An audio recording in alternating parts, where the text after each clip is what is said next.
Part 2 video பார்க்க வந்தவங்களுக்கு first thanks சொல்லிக்கிறேன். அப்படியே சேனலையும் சப்ஸ்கிரைப் பண்ணிவிடுங்க. தொடர்ந்து வீடியோவில் திருப்பதியை பற்றியே மட்டுமே பேசுவோம். ஓகே, நாங்கள் அன்னைக்கு போயிட்டு சிஆர்ஓ காம்ப்ளெக்ஸில் ரூம் புக் பண்ணுறவங்க பண்ணிக்கலாம். சிஆர்ஓ காம்ப்ளெக்ஸ்க்கு எதுக்கு கீழே ஆஃப்லைன் ரூம் எல்லாம் கிடைக்கும்.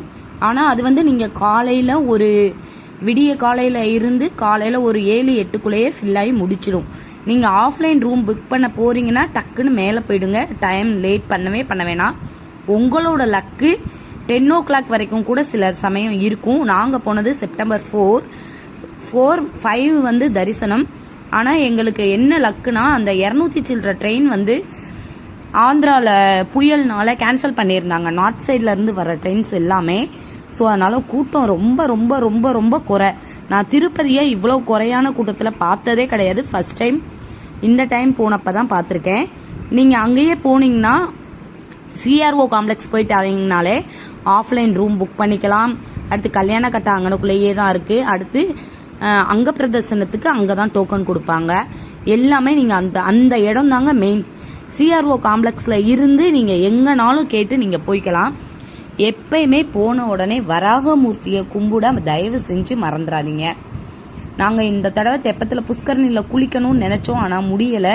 எங்களுக்கு டைம் கரெக்டாக இருந்தது. வாய்ப்பு இருக்கிறவங்க அங்கே குளிச்சுட்டே உங்களுக்கு எங்கே ரூம் இருக்கோ அங்கே நீங்கள் போய் ரெடி ஆகிட்டு வந்துக்கோங்க. லாக்கர் நீங்கள் எப்போனாலும் போனீங்கன்னா கல்யாண கட்டா சிஆர்ஓ காம்ப்ளெக்ஸில் கிடைக்கும். கூட்டம் அதிகமாக இருக்கிற பட்சத்தில் சுத்தமாக வேற எங்கேயுமே கிடைக்காதுங்க. மாதவன் காம்ப்ளெக்ஸ் எங்கன்னு கேளுங்க, அங்க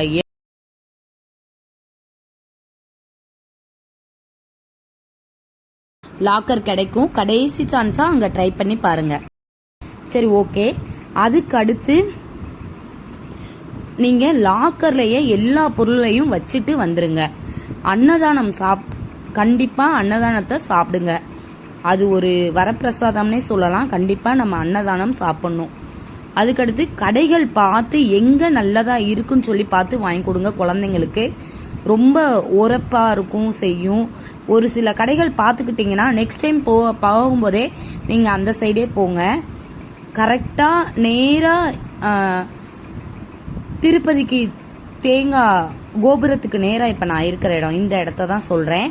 இந்த இடத்துல காம்ப்ளெக்ஸ்க்கு நேராக கடைகள், இந்த சைடும் கடைகள், எதிர்த்த சைடும் கடைகள். இதுக்கு அடுத்த காம்ப்ளெக்ஸ் போனீங்கன்னா உள்ள இறங்கி போனீங்கன்னா அங்கே டிஃபன் கடைகள் இருக்கும். நல்ல குவாலிட்டியாக இருக்குது. ரேட்டும் ரொம்ப சீப்பு. 3 பூரிலாம் 50 ரூபா தாங்க. நம்ம தமிழ்நாடு சைடு போல தான். 4 இட்லி 50 ரூபா. நான் ஏன் இவ்வளோ டீட்டெயிலாக சொல்கிறேன்னா யாருமே இதை சொல்கிறதே இல்லை. அங்கே போய் ரொம்ப கஷ்டப்படுறாங்க மக்கள். இந்த தேங்காய் உடைக்கிற இடம், இந்த இடத்த பார்த்துக்கிட்டிங்கன்னா இதுதான் சென்ட்ரு பாயிண்ட் இதுதான். நீங்கள் இதை வச்சு எங்கனாலும் சுற்றி போயிட்டு வந்துடலாம். பர்ச்சேஸ்லாம் பண்ணிட்டே போங்க. வீட்டில் தெரிஞ்சவங்களுக்கு, ஃப்ரெண்ட்ஸுகளுக்கு, உறவுக்காரவங்க எல்லாருக்குமே தயவு செஞ்சு ஞாபகார்த்தமாக ஏதாச்சும் ஒன்று கொடுங்க. கொடுக்குற நம்மளுக்கும் நல்லது, வாங்குற அவங்களுக்கும் நல்லது. அதுதானங்க வேணும் லைஃப் ஃபுல்லும். கண்ணாடி வளையல் வாங்க மறந்துடாதீங்க. குழந்தைங்களுக்கும் வாங்கித்தாங்க. இன்னும் இதோட நிக்கல. இன்னும் பார்ட் 3 வேற இருக்கு. இது எல்லாமே கோயிலை சுற்றி இருக்கிற இடம் தான்.